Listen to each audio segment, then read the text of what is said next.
One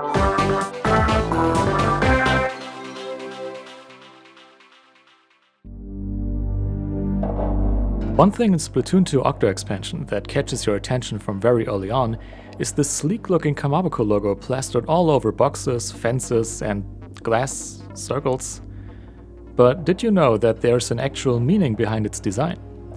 The first thing this logo may remind you of is toothpaste, which would reflect the sanitized ink being this paste-like substance, plus the bluish-green color is not that uncommon for actual toothpaste.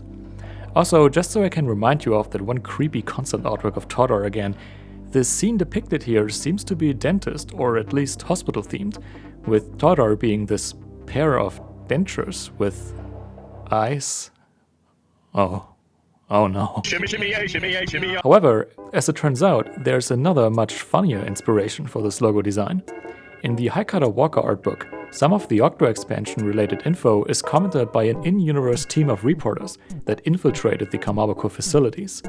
On the structure of the giant human statue they wrote, "While looking at the statue we can't help but wonder, are we just something that gets digested through its body?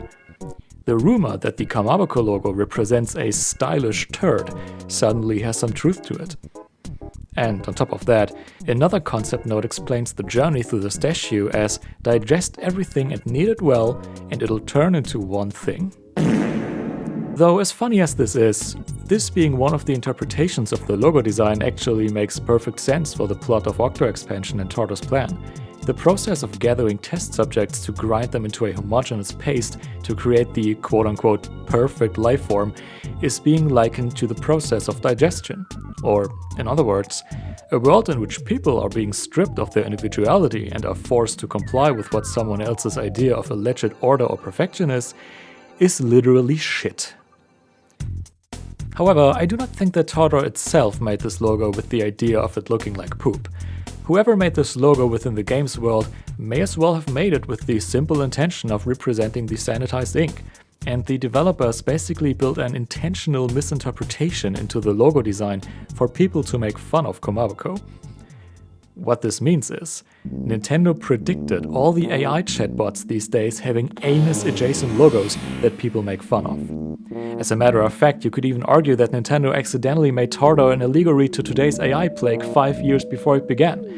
Just as Todor blends individuals together to create soulless life forms that canonically have no vital signs, generative AI scrapes data created by humans and algorithmically digests it to shit out equally soulless garbage.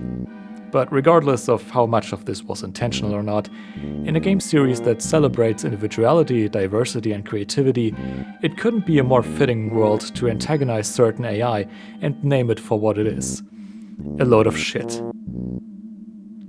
Orca seems chill though.